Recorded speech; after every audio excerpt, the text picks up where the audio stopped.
Welcome back to the Stoop, football fans. It's your boy Lolo. Here for the second time today. Earlier, I was out on the stoop in the cold, and now I'm back down here, and I had to roll my sweater sleeves up. It's nice and toasty in here. But thank you guys so much for joining us on our late night Stoop editions. Remember, these shows are Monday through Thursday, 10 p.m. They're only half an hour, so you do have to be here on time.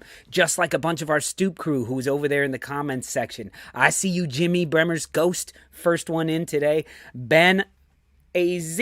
Ben Arizona Leeds, the head of the Leeds United fan club out in Arizona. Ben Ireland, I see you. Not the head of the fan club in Ireland, but who's to say he isn't? We've also got Bandy Fornaski in here. Good to see you, Bob Retrovolt. Lots of the rest of you guys in here. Don't forget, I know you guys have already subscribed, most of you, but if you haven't, hit the subscribe button, hit the like button, and why not hit the share button? Maybe somebody you know in the UK right now is up at 3 a.m. Just hit it. Why not? Maybe you got one friend, and they come in and join us. Let's make it happen. Did you say if you have a friend, hit him? That too, yeah. If you have a friend, hit them. just leave the stream on, go over to their house and knock them in the face once. They'll love it. Tell them it's from me. Conche, it's halftime in the football game. Oh yeah, there's American football going on. That's how good of an American I am right now. But we, and for those of you who don't know, that's Director John. So you're always, he loves seeing his name in the comment section. So you know he'll pop that up if you just put his name in there. And if you're a Stoop Crew member, you have a Director John emoji. Don't forget about that one. Use those emojis. You paid for them. All right, fellas, so today we are talking the great postponement debate, and I just want to kick off, before I invite my panel on tonight to discuss it all, I just want to sort of recap what I was going over earlier today, and kick off with that. There's that John emoji. We don't get to see it on the stream, but you guys see it on YouTube in the comment section. So the great postponement debate. Matches have been postponed all over the place this season, and they didn't kick off right away. It was a few weeks, a good number of weeks into the season before matches started being postponed. And then you saw crazy outbreaks of COVID where 5, 6, 7 players were out with COVID, as well as injuries, things like that were happening combined with missing people from COVID. And then the first matches started to be postponed. And we all took it with a grain of salt and said, okay, well, they're going to have to make that one up somewhere. And then another team postpones one. And then another team postpones one. And then I believe it was Burnley, one of the first teams to have 2 matches postponed. So all of a sudden, we're 2 matches behind. That brings us all the way up to today, where Burnley has just postponed yet not Burnley, the Premier League has officially postponed another one of Burnley's matches. The match that is it was the makeup match with Watford that was supposed to be tomorrow or Wednesday, and it's postponed yet again. So if we look, Burnley is now 4 games in hand or something like that. Meanwhile, they've traded players, or not traded, they've sold players, they've loaned players, they've lost players to injuries, they've gotten new players back from injuries. So what are the rules about those players that weren't scheduled to play, that weren't even on the team, who could now play in that original fixture? What about players who were maybe suspended due to red card? That would have been suspended for a fixture that got postponed. But the fixture is moved months later. Now those players aren't suspended anymore. Can they play in those matches? These are all part of the big debate. Now, let's not forget the big elephant in the room, which I know everybody's seeing. Arsenal. How are you not talking about that bullshit that your team pulled? Trust me, I am going to talk about the bullshit that my team just pulled, because I'm right there with you, and I think it's bullshit. We had 1 case of COVID. Meanwhile, we loaned out 3 or 4 players, and we have a player on a red card that just got a red card. Not to mention, we played Liverpool on Wednesday with a squad that one of the guys who was out of our squad, Martin Odegaard, was the one with COVID. Yet we fielded a squad. So the only real thing that changed was loaning a player out and the red card to Shaka. And maybe some other injuries that we don't know about. But to me, if COVID didn't affect us playing against Liverpool, we should not have any excuse to not field a team this past Sunday in the North London Derby. Yeah, we got our match postponed. And so that's all of a sudden everybody hates Arsenal again, which bring it on. I love it. I love it. I love it. So there's the groundwork that I just laid, and I'm going to bring in my panel today. So first and foremost, I want to bring in the winner of the weekend by far, all the way out in California. I'm going to bring in Bob Retrovolt, representing Leeds United, a club with some. What I hear, Lolo? Bob, I hear that your club has a little morals and ethics. That's bullshit, right? That's bullshit. Yeah, I think we do, to be honest with you. And it's weird to see Leeds United being sort of like the ethical one. The ethical ones. We always like to be kind of like the pantomime villains, I think, usually. So it's a little bit strange for me. That's crazy. Well, I hate to throw this at you, but since it's not just me and you today, I have to keep introducing my panel. Sure. So I'm going to bring in somebody that all week long, your compatriots were bitching about getting too much FaceTime on the Stoop. Too much FaceTime on the Stoop. I'm so tired of hearing about West Ham. And since you guys played, they've been begging me to get him back on the show. Where's Brawley? Well, he's right here, guys. He's right here. And Brawley, you currently have COVID. I do, yes. And you didn't call out. You didn't postpone. Nope, I don't hide. Here. I don't hide from the critics. If I'm here in the good times, I'm going to be here in the bad times as well. Even if it does mean West Ham lose and I catch COVID. So here we are. I'm so sorry. I'm so sorry about that, man. And sorry to announce to the world that you have COVID. I didn't ask you if that's okay, but that's all right. Yeah, that's what I'm battling. Late. If you hear me a little fuzzy or I mute myself really quickly, just know that I'm coughing, and you definitely don't want to hear that. Okay, well, good. And our last guest for the night, I knew I'd be getting a little stick tonight, so I needed a little backup. So I brought in Stan the Man himself to represent Arsenal. Thank you, John, for putting us on the same side over here. Hey. Oh, you can't have Bob and Brawley on the same side? No, it's fine. Bob's on top of Brawley, so that's how it goes. That's not how we are on the table, though, if I remember correctly. I think we're quite high up the table. Oh, my son's crying. Time out. I gotta go. Go right ahead. Go right ahead. Was that David Moyes? We'll pull you out. Was that David Moyes? That was David Moyes. I like how he had that on a speaker. Just hit it. What's going on, Stan?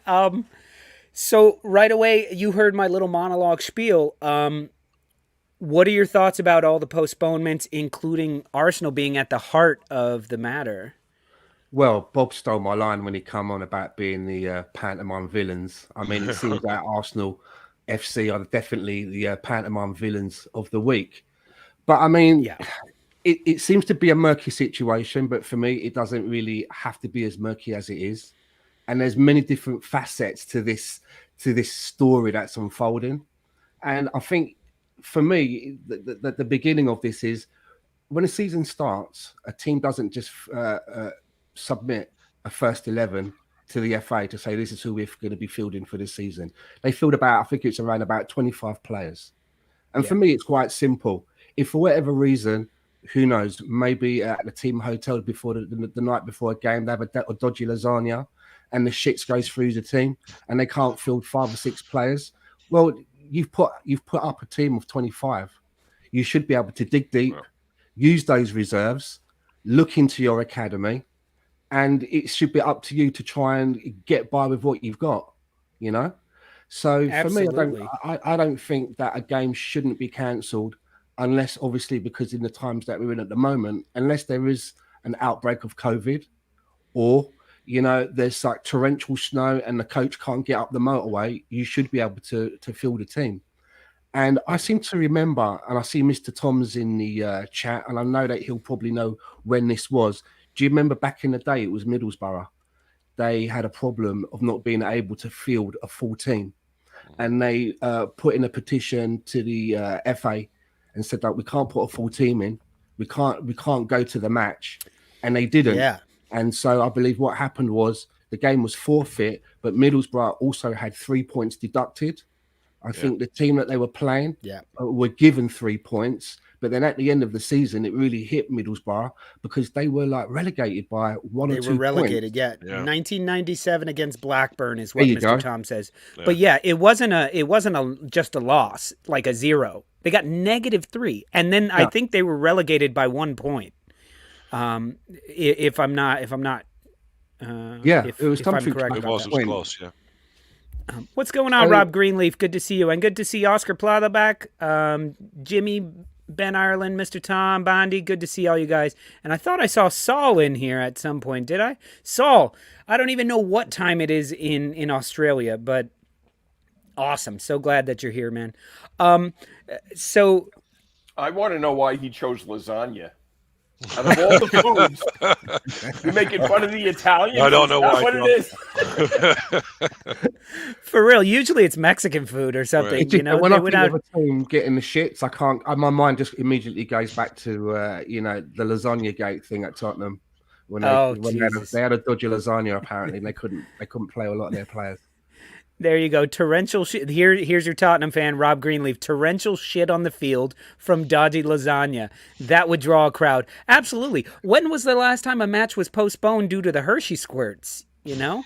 Like, I don't think so. 2 p.m. and he's skiving off work. Well, good. We finally got a good time for you, Saul. What a legend there. But so I just want to pop up for us because maybe we don't know this, and pardon me for using goal.com, but that's where I found the most concise thing here. So I'm gonna read this off here. According to the Premier League's handbook, a match can be postponed when a club is unable to field 14 players. That's full stop. That has nothing to do with COVID, right? Okay. Is what they're saying. The minimum, however, includes academy and reserve players, which is weird to me because Arsenal played an under-23 match on Friday, I think. So if we're including all them, why couldn't we have fielded a team? Right. The rules state permission will not be granted to postpone a league match where the applicant club has 14 or more players listed on its squad list available. And they said they will only permit the rearrangement or postponement of a league match in exceptional circumstances. What on earth are the exceptional circumstances that allowed? And with the North London Derby, it's kind of infuriating because to me, immediately, I don't play football. I'm not on Arsenal. I'm not that. To me, right away, I think of the fans.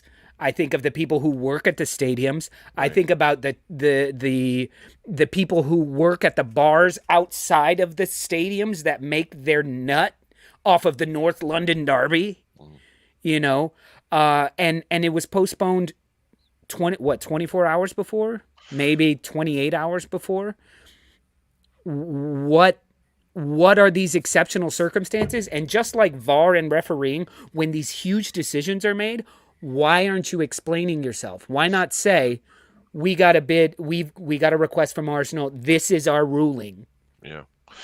It's funny. I know Arsenal are on the chopping block this week for being the latest team to postpone and stuff, but these teams are not breaking any rules, and I think the league's at fault. 100% the league is at fault.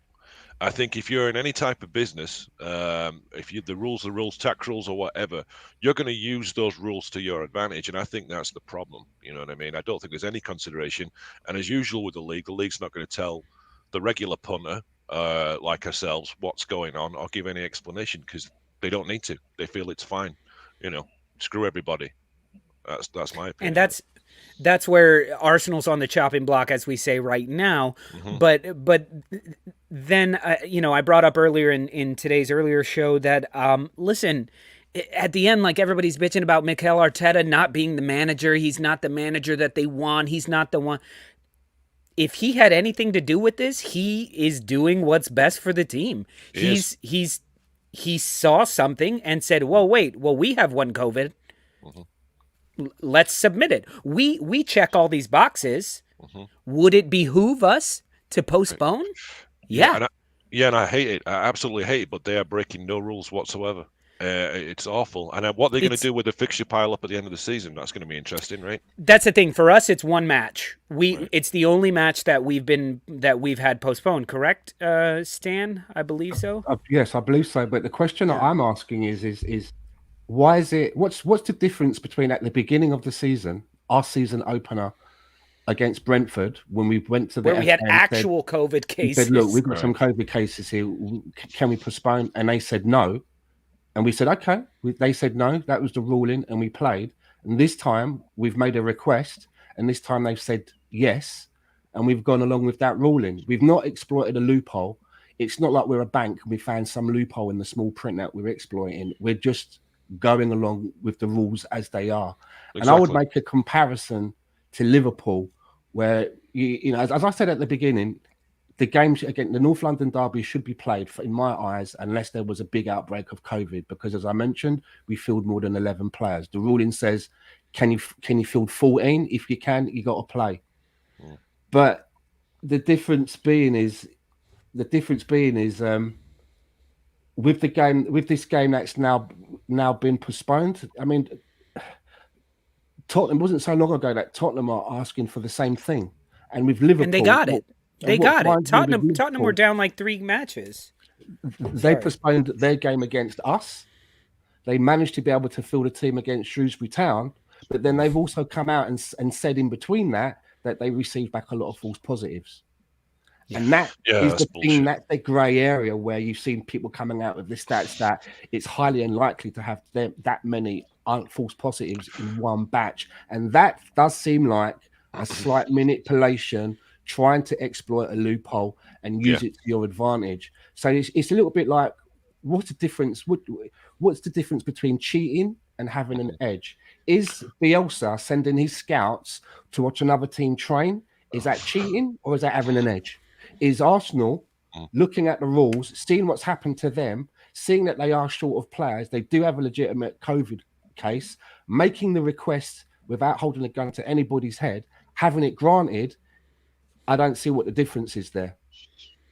Even though personally, I would have liked the North London derby to have gone ahead. Personally, I still think we would have been better than them. So what? They get Sun back and we get fucking Shaka back? Like, are you kidding me? Like, how is that fair? How is that fair? But listen, Oscar Plata says, the PL and TV doesn't want a derby in which the level can be compromised in their view. And then at the beginning there was nobody was stretching the rules. Now everyone goes. That I don't believe as much. I think the Premier League.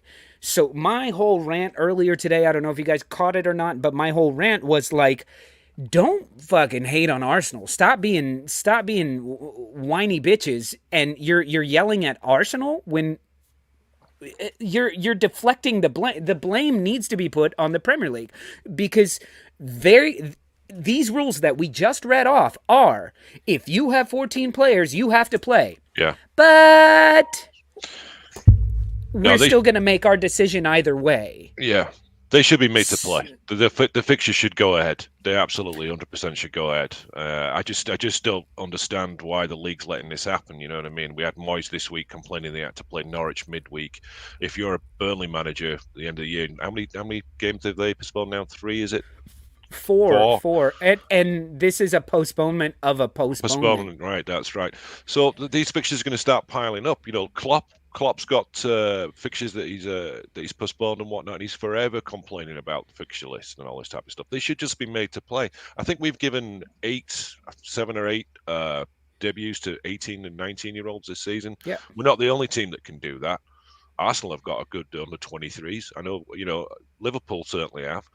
This type of stuff, they should be made to play, and that's the end of the story. I think was it last year when Villa had to field a team of kids in the cup against Liverpool? Against Tottenham? No, Liverpool. Yeah. And then this year, Liverpool cancelled that fixture against Villa when they had some false positives. Against us. That was against us. Oh, yeah. But it was in the same tournament. It was. Yeah, that's right. Absolute nonsense. Meanwhile, they played a few days later playing their kids. Interesting it's to ridiculous. know as well whether we after this sort of came out, I then saw that we had recalled Miguel Aziz back from Portsmouth on loan, and I don't know whether that was, we did that before we made the request or after to make it look like we're ticking. I think it was after. We're ticking a box and we're trying to do what we can. But wasn't it the same day we loaned Pablo Mari out? Yeah, it was. At the same fucking day. How can you say we don't have enough players loan people out. and the next day loan somebody out? Can I be honest with this? Right? I know it looks from the outside, we've got a Leeds gentleman on here. He's looking at Arsenal from the outside, and it's like, how can you do? A little bit like Burnley. You've asked for the game to be postponed because you haven't got enough players, but you just sold one. Yeah, and yeah. I look at that and I'm like, fuck you, Burnley. But when I see Arsenal do what they've done, and I kind of, I'm not being funny. I'm kind of like, fucking yeah, man. A little bit of shithousery back. We're giving a little bit back, and I kind of, there is a part of me that's like, fucking right. And I do feel at the moment that with all of the heat that's coming towards Arsenal, I'm one of those that I just love it. I love it. It's siege mentality. Every day I would be putting all of these articles up on the change room and just be going, look how everybody feels about us. I don't want to have other teams as our friends. I don't mind having rivals with every other team in the league, if that's what it takes, so I don't really care about you know what's great? I'm like, fuck it. And Stan, it's just great that for a year we've heard how Arsenal, you call yourself the Big Six, and now we do this, and it's Big Six shithousery. And I'm like, okay, now we're in the Big Six. The only reason these teams, right, like the Spuds, are setting up petitions and that, and having a go now, it's because they're rattled. If they weren't rattled about what's going on at Arsenal, you wouldn't hear anything. And I like it that they're rattled. So, job done. Yeah. Because who really gives a shit that Burnley's matches are canceled or postponed?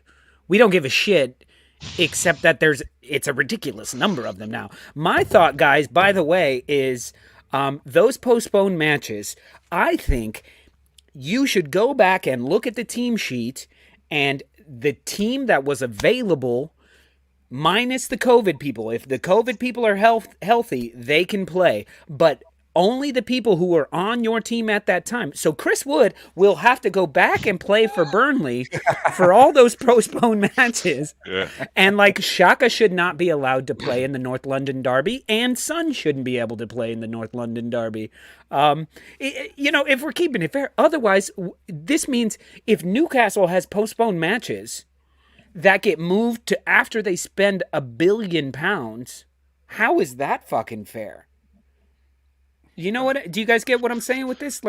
Yes, Chris Wood is not going to go back to Burnley, but there's a little bit of that. If you weren't available, so if Xhaka's out on a red card, this red card should be for the very next game, which is the North London Derby. The North London Derby gets postponed. He's still out for that game. He can play this game. No. I just want to go back to what it's not going to happen. He has to miss a game. He has to forfeit. Game, right? Let him miss the North London Derby whenever it comes. Oh, I see what you're saying. You're meaning pin the book in to that. Pin it, fixture. Exactly. That would be nice if we could. I'd like to pin Xhaka out of every fixture, but that's what somebody asked me. They're like, so should Xhaka be able to play in the new North London Derby whenever they move it? And I was like, wait, in that one or ever again? I'm going with never again. If I have a feeling that if Arsenal had, a really good chance that they were able to bring in a midfielder, whether it be the Artur, which was mentioned, or Danilo from Brazil, or anybody in that role, they probably wouldn't have gone ahead and maybe postponed. But I think that it was getting right to it. And so they looked at the rules and said, what are we going to do it? Are we going to put the kids out, which we did before and it didn't really work that well? Or shall we just, use the rules that have been laid out? Maybe it was a call like that. Look, I honestly think Arsenal was like, why not? And 100% did not think it was going to happen. It's not like Arsenal said, postpone the match or we're not showing up. I guarantee you, Saturday, Mikel Arteta was getting the team ready to play. He was figuring out his team. He could have been. He could have picked a side that could have gone out and beaten Tottenham from what the players he's got easily. I think so. I could pick a side of people playing in Prospect Park that can beat Tottenham. Yeah, just go back to what Stan was saying earlier about siege mentality and shithousery and all that type of stuff. You're obviously talking to a Leeds fan. We thrive on that type of stuff, and we absolutely love siege mentality. We love it when people hate us. And that is the first time I've ever heard a Leeds fan being called a gentleman. We're usually called vile somebody animals. said that. I do. Yeah, I saw Ben said that. Yeah, but Stan, I do appreciate that, Stan. But I completely get what you're saying and whatnot. But I honestly think at this point the league should make teams play. I really do. I think there's no excuse for it. We're seeing people just take the piss left and right, especially like Jurgen Klopp has become a master of it, in my opinion. I think I had a lot more respect for Jurgen Klopp this season. I did too. This team, yeah. And towards the end of last season, the bitching. Yeah, like, it's got worse. Yeah, it's got worse. Yeah, when he first came to Liverpool, I thought he's an interesting manager. Seems like a nice bloke. Seems pretty suited for Liverpool. But now, last 18 months, he's just... Jesus Christ. And to Ben Ireland, who says, I'm not rattled. I don't care. All it means is you don't trust your youth. You clearly zone out when I talk Arsenal, Ben, because I know you watch every single one of our shows. We've been trying to get rid of the old guys so we can only play youth. We're the only team that's like, please, can we play our youth instead of these 30-year-olds? Sorry. You were saying, Stan. I was just going to say, I was just backing up there what you said about Klopp. You know, when he first arrived, he was so fun and cuddly. You know, you'd be like, I could picture myself having a beer with this guy. But now he's just like that whingy neighbour that's always twitching the curtain and, you know, banging on the door as soon as the music goes up a little bit loud. He's your friend who used to be at the bar with you drinking all night and going, oh, look at her. I wish we could get her. We can't get her. Then he got LASIK. And he fixed his fucking teeth, and now he's got no time for us. All he can talk about is, oh, this place is a disaster with all the little shitty-looking people here. The rules aren't fair. We should be able to bang as many girls as we want. Like, look, no, I liked you better with crooked teeth and glasses, my man. But just getting back to this this quagmire of games being cancelled, I think what needs to happen is quick time. They need to sit down at the FA and just look at these rules and redefine them and actually consider what's actually going on in the world at the moment and put that into the equation of how these rules, you know, what you can do and what you can't do, what equates to forfeit a game and what doesn't, you know, because if we're still going by the rule that they laid down to Middlesbrough, then a team could have 3 points docked from them, right? So it gets a bit murky. Yeah, there definitely needs to be some kind of repercussions for I mean, postponing a postponement like Burnley did. I mean, that's getting ridiculous at this point. So now you've had 2 shots at it. Is this not the most frustrating thing? This is not a rinky-dink league. No. This is supposedly the best football league in the world, right? Supposedly. The best in the world with the shittiest referees. COVID is not new.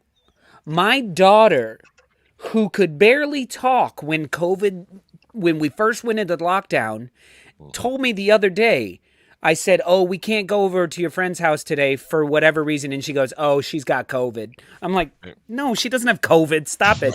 I have COVID too. I'm like, you don't have COVID. Stop it. She's like, I don't want to go to school. I have COVID. I'm like, you go to pre-K, like, you're fine. You got to go play with blocks. But this is not new. And something Mark, my co-host on the show, always bitches about is like, what were you doing all summer? Right. What were you doing all summer? Yeah. There's no plans being made. You're a trillion-pound organization, and you made 0 plans of, well, what if somebody gets COVID? Oh, we're done with COVID. Yeah, it seems ridiculous. It really does. You're absolutely right. These are multi-million-dollar teams and whatnot, and to have no plan in place, which it seems like they don't, is absolutely stupid, to be honest with you. Something interesting I heard as well, when a lot of these rules are made, a lot of these rules are actually made with the football teams in attendance with a representative or the head guy sat round. So if there is people, sort of like getting pissed off at this team and the other, these rules were set out in their presence, and they have a lot of sway when it comes to some of these things. How the clubs feel is actually taken heavily into account when they make these votes. So they're getting pissed off about something that they've agreed on themselves. Yeah, Just so redefining let's make the global rules on pedophiles, yet invite some pedophiles into the room. Dang, that's dark. one way of When you looking come at it, I suppose. I'm just saying, like, if we're gonna look at it like in extremes, like, let's make the rules on and they're like, well, maybe we should be allowed around schools. Okay, vote for schools. Everybody votes for they should be around schools. Cool. You're making the lasagna comment seem really good. Right. Hey, we're technically really in extra talk about time, guys. We're over 30 minutes, so you never know what's coming out. Hey, big up to Director John, who on the fly is creating these graphics for us, by the way. Yeah, Just gotta say, somebody job. needs to pay this man. Yeah. No, me? No, I don't got any money. No, stop asking. Anyway, guys, listen, we could talk about this forever, but like I said, we like to keep these shows short and concise and get people coming back for more. So I gotta say thank you so much, Stan, for joining, and Bob as well. Thank you. This was very good. I feel like we could talk for 5 more hours, but we got to stick to the plan. And not special thanks, but awesome thank you to everybody who's been in the comments section today. If you haven't already, hit the like, the share, the subscribe, the subscribe, share, like buttons. And get people on the show for tomorrow night. We'll be back. Tell them it's only half an hour. You got to be here, or you're gonna miss it. So thank you guys very much. Big up, Director John. Awesome job today. And we will continue the conversation on Twitter, on some other social medias, and on the stoopwithlolo.com, where the discussion always continues.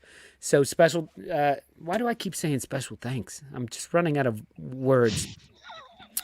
We will see you guys tomorrow at same time, same location, different beer. Peace, y'all.